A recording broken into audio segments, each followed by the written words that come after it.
when Paul Garcia and I started doing instructor colleges, we'd get through the whole thing. And I say, any questions? People go, raise their hand and go, well, when you have those crazy kids, what happens? I go, well, we don't have those crazy kids. And they said, well, when you have those kids that are just disrespectful and or fidgety and move around, what do? I go, I really don't have those problems. They go, that's BS. I go, no, I really don't have those problems because we train the kids from the beginning on the discipline and the protocol.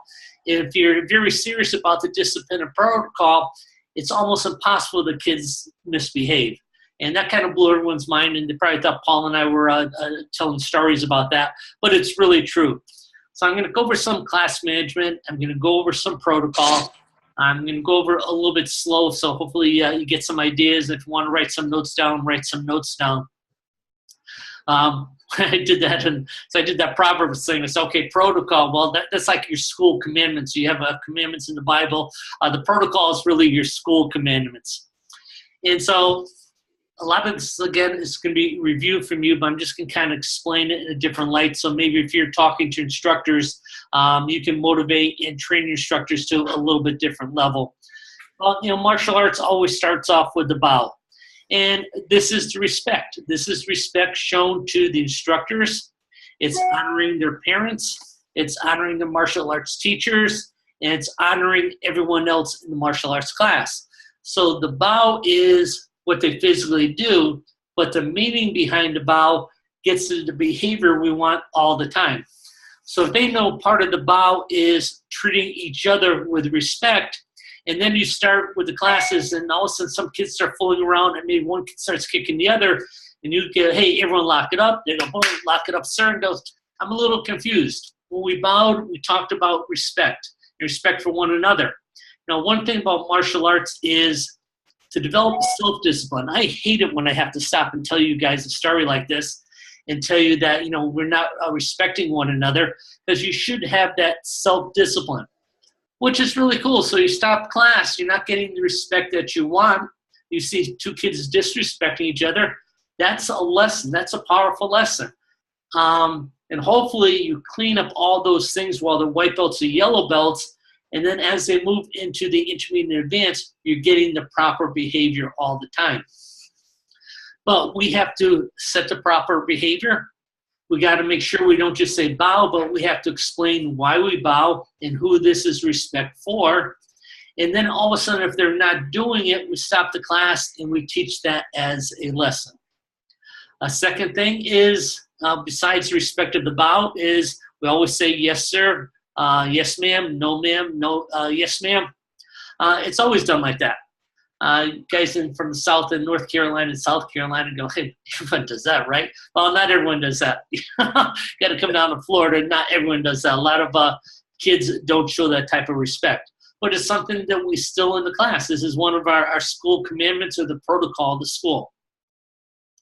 Now, before class, a lot of times this is when I see disruption. I'll go to do a school evaluation, and I'm watching kids come into class, and they throw their gear bag down, and they start talking to someone, and then they start yapping with another kid, and they run across the mat, and they start doing some stuff, or they come over and talk to instructor.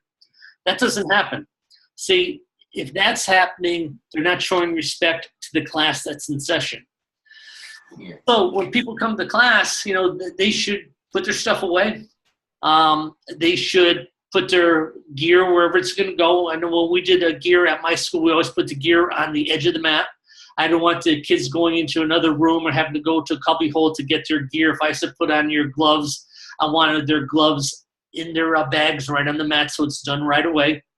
Once they put their gear on the mat, they should sit on the mat. And they're sitting there nice and straight.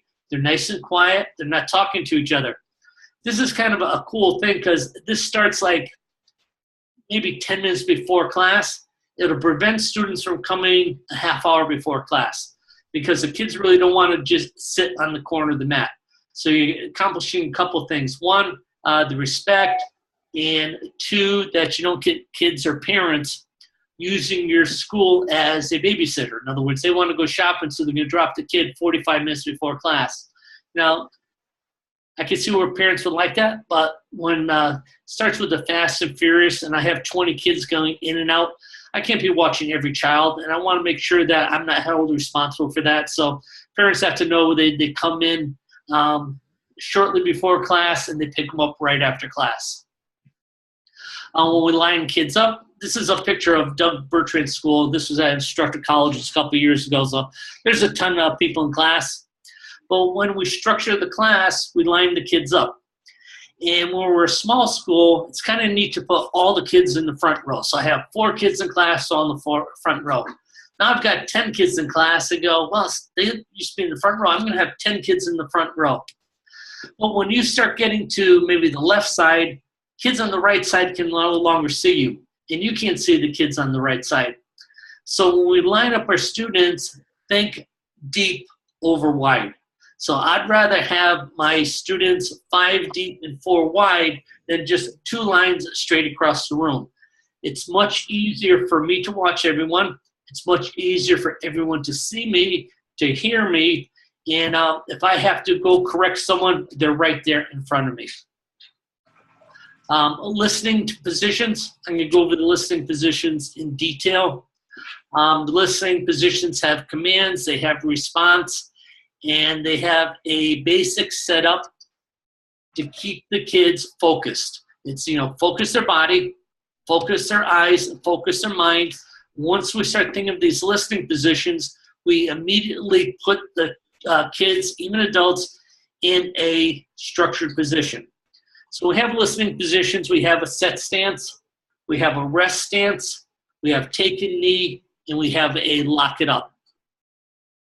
Set stance is the kids line up, I say set, and they immediately come to attention and say, yes, sir, yes, ma'am.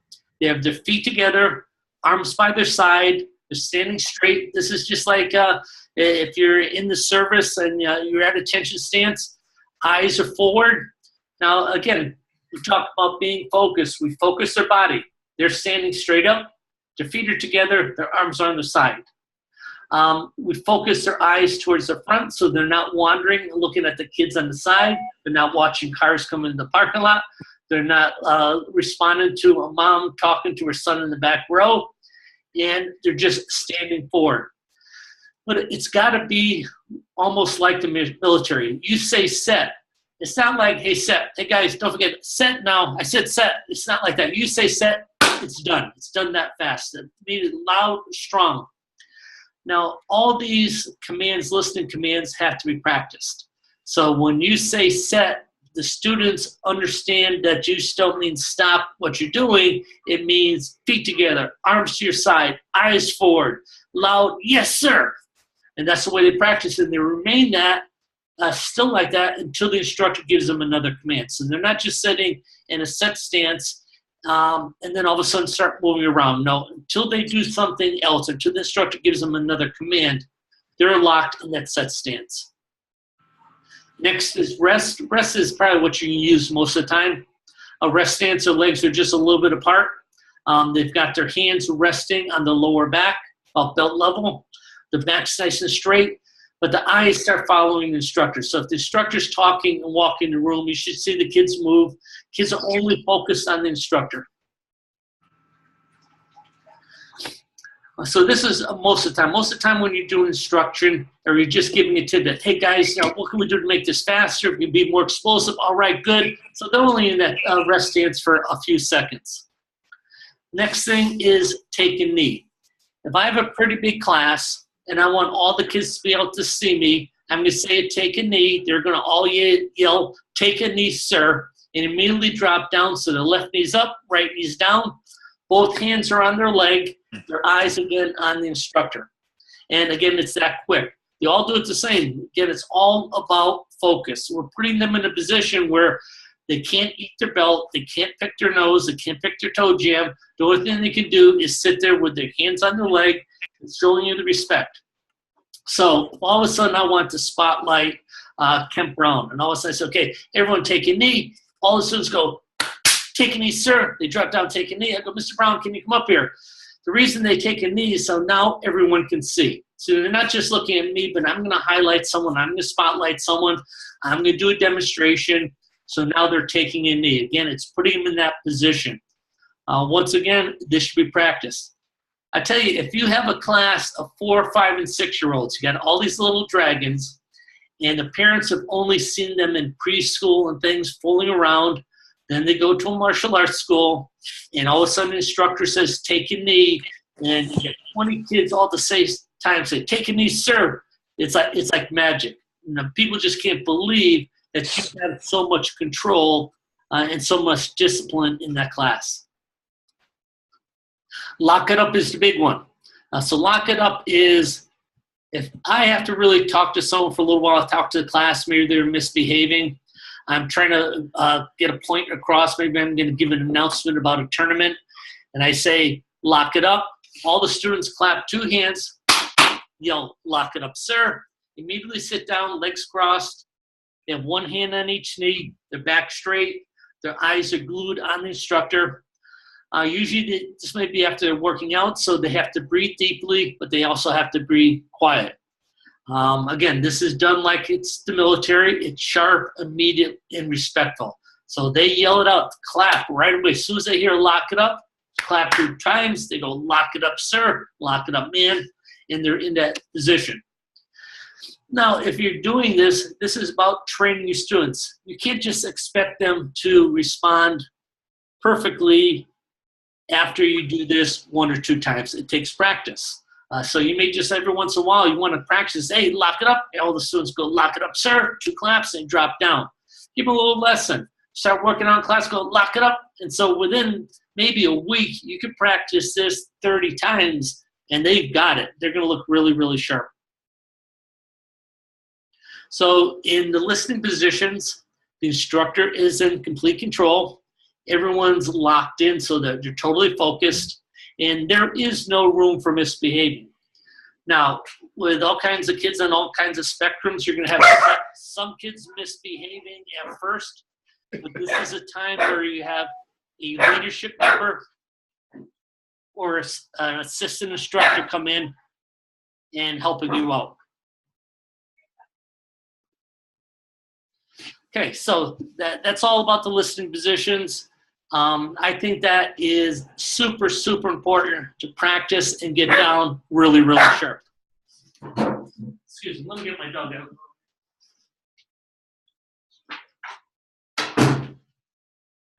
That's like my house. Okay. That's why I'm not there. Okay, so when students arrive, again, I try to have this less than 10 minutes before class. So if you have rules and regulations, or you have a student manual, it should say students should arrive less than 10 minutes before class. They bow in, they hang up their coat, remove your shoes, put their gear bag away, sit appropriately at the edge of the mat. That's it. That's what they can do. There's no practice running, talking, unless there's no class currently in session. Again, we're talking about respect. So students are taught to respect class in session. Now, if you want them to applaud the other kids, hey guys, what'd you think? Was that form awesome or what? And they can applaud. Yeah, you can kind of add them into that. The only thing you have to do in addition to that idea is to fit in your attendance method. So if you're using Rainmaker and you want everyone to go sign in right away at first, that's fine. If your instructor does it, just got to fit in when students come in where you want to place in how to do their attendance. After a class bows out, the kids that are sitting around immediately stand up. So now they're just standing and they're just getting ready. So they're showing the instructors that I'm ready to line up. So they're not just sitting anymore. One class bows out, that's their key for them to step up.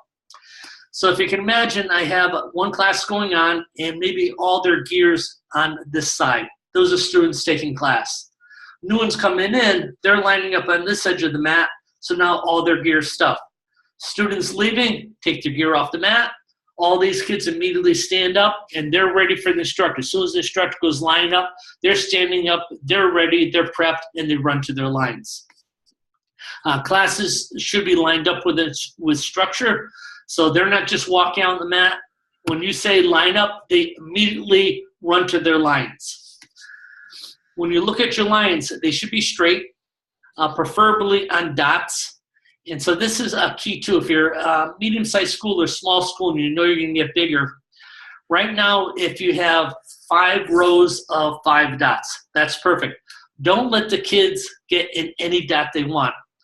What you want to do is have them, the dots that are close to each other, even though you have a big room, because you don't want your classes to start getting bigger and the students seeing them getting more compact. So kids are getting closer together.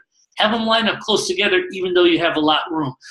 Important thing is to always act as a big school even though you're a small school, because everyone who's listening to this intends to grow. So instead of having 1,000 square feet of mat and have 4 kids all over the place, just use 10 feet across the floor. They're in that space. Now as you start adding more kids, well, they're still in a kind of a close proximity. This will get the parents off the thinking that there used to be more room in class. Well, there's more students, but they still have the same amount of room because we're still using the same dots. So people should run to their lines, run to their dots. They could be clapping. I like to have music going.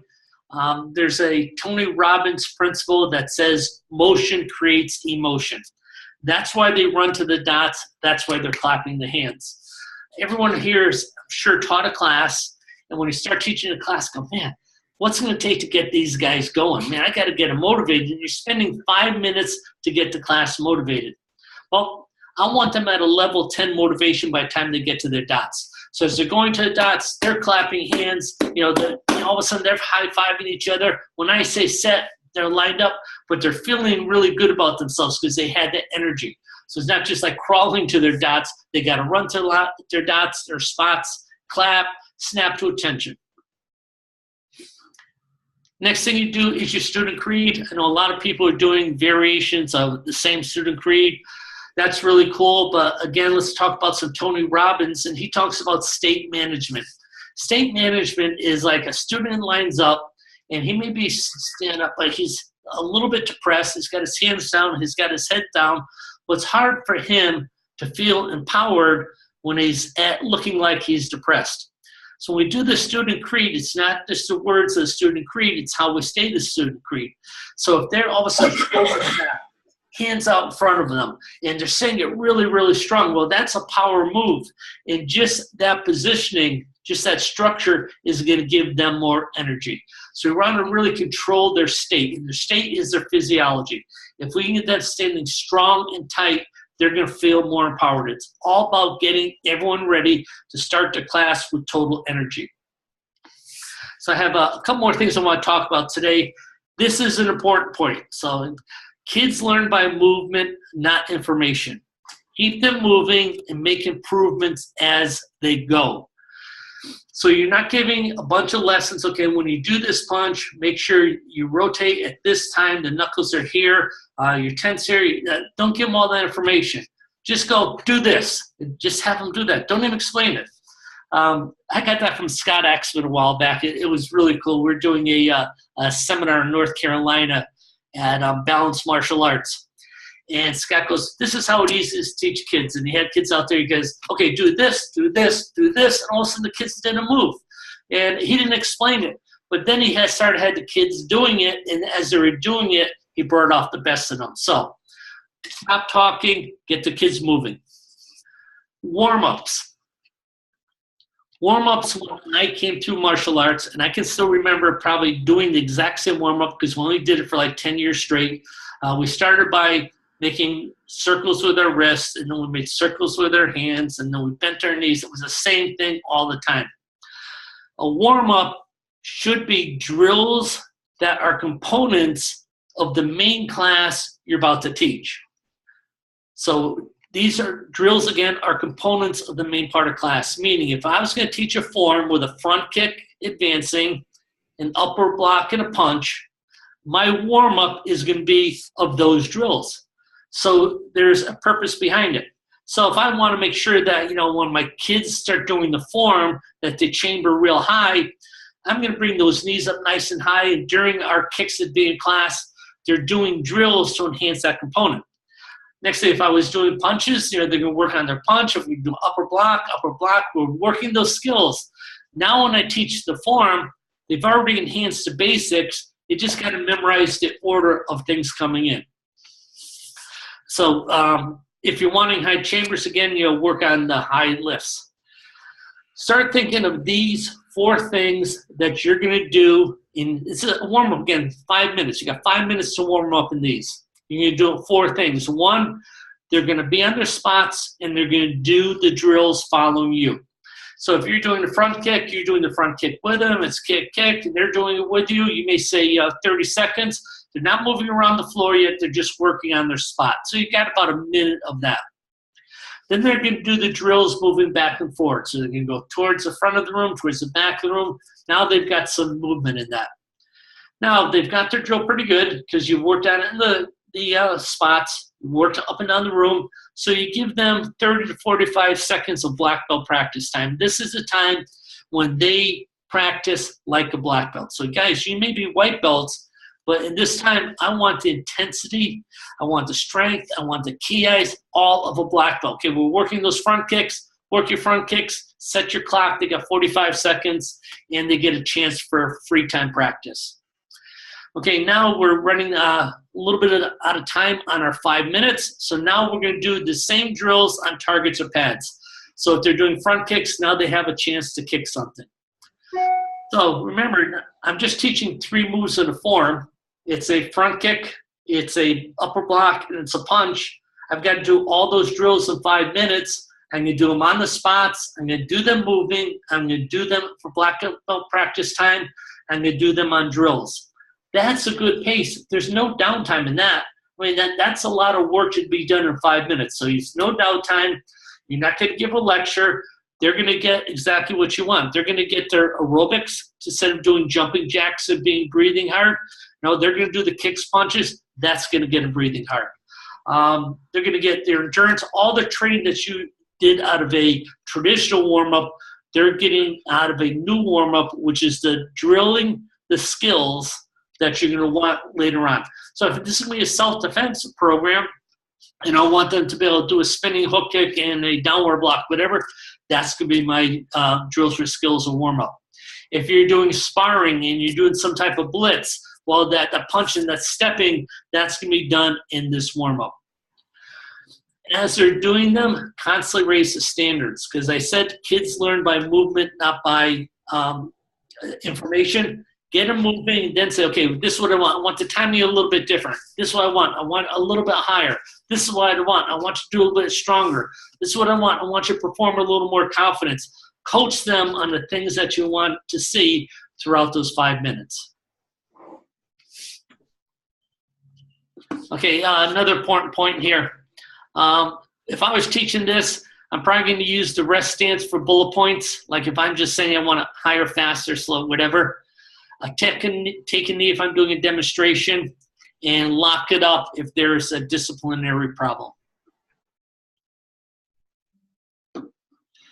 So that's my part 1 for today on class management. Tomorrow we're going to go over some more. Again, I don't know what everyone needs specifically. So usually I have 8 different segments for class management if I'm doing instructor college. So this gets quite a bit into it. We're already up into 5 minutes, 6 minutes into class. So tomorrow we'll be going over how to teach the core curriculum, how to teach the forms, how to teach self-defense, and how to teach your sparring drills. Very good. Any questions, comments? Very, very good. I know you can teach this just like I do because you've been to instructor college. You've been around for so long. What's up? What about, and I know you kind of covered it already, but about, okay, we're going to have to accomplish this through repetition. And I think, say, you're bowing in the class and you got one of the kids that just won't do that part correctly. What are some strategies for correcting that versus stopping, the really formal part of your? If all of a sudden I said step back with your right leg, and I got one kid always back with his left leg, and I can see he's just not concentrating, I don't pick on him. I just reset the whole class. I just kind of take it as my responsibility. I didn't do a good job. I said step back with your right. They didn't, so I'll do it again. Okay, everyone raise up the right hand. They all raise up the right hand. Okay, guys, that's the hand over by the parking lot.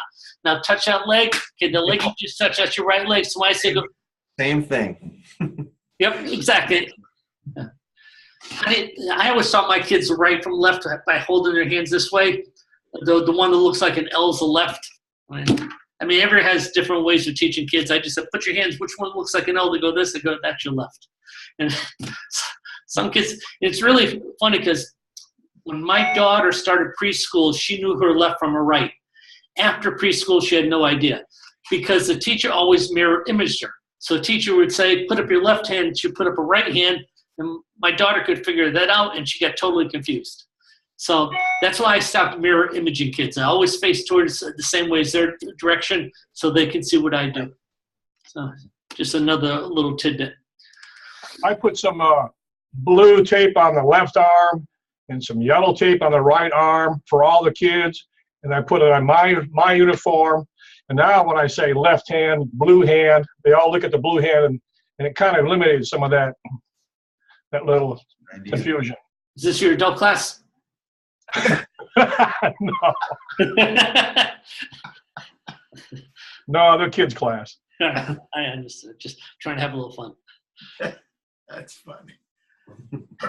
Yeah, all this stuff is really important, guys, because everyone's in a position. I just kind of assumed a lot of these things or just understood, but I thought I'd just kind of review it again. There's some schools that are not doing it, so I think it's all good stuff. It's all good stuff. It needs to be reviewed and talked to your instructors. Okay, one more question then. So like the first class, like you're stressing, which, I love. You come in, you sit down, the other class bows out. As they go out, you go in, we're rolling. But like the first class of the afternoon or of the day, we'll say those kids come in 10 minutes early or so. There's nothing else going on in there. You do what's called sizzle time. Sizzle time is like, you go to a steak restaurant and all of a sudden you hear that steak sizzling coming down and your mouth starts watering. Well, I do that in class. So sizzle time is where kids that come early, I'll crank up the music. I'll be out there, other instructors out there. We're training with the kids. We're hitting some pads and things like that. It's totally first class of the day is kind of special. I used to do that every class because when I had my schedule, I scheduled 15 minutes between each class because I had so many kids coming in and out, they couldn't be back to back. So in that time, I would always do sizzle time. But to me, I just really enjoyed it. I had a lot of fun. The first class of the day was always the best. But let them kind of horse around a little bit, not just they don't have to line up. Because no, they horse around. They follow you. You're just teaching like high energy part. Okay, everyone like behind me. Let's do some round kicks. You're holding pads. They're doing round kicks. You're yelling things at them. It's okay. Now we're going to be doing side kicks. It's structured fun, but they're never on their own just doing stuff. Okay. I got sued one time for that. I walked off the room to get a phone call. And kids were practicing on their own without a supervision. Someone got hurt, and I got sued. So, wow. Yeah, if they're doing something, an adult instructor. So it's not like a 12-year-old. Everyone's got the 12-year-old girl who's just so phenomenal that no one will believe her. But don't put her in charge. Don't put her in charge. But so 18 and 20 in charge. Okay. So if you can't be in there, they need to be sitting down or. Yep. Yeah, exactly. Okay. I just went to get a phone call real fast, and one kid kicked another and ruptured his spleen. Bad stuff. Good thing the kid survived that and everything. So yeah, don't do that. Okay. Very good. All right, everyone. I will be talking to you tomorrow. I'm glad we had so many people on this. This was good. It's got to be a popular subject. Excellent. Thank you. All right. Thanks, guys. See you later. Bye.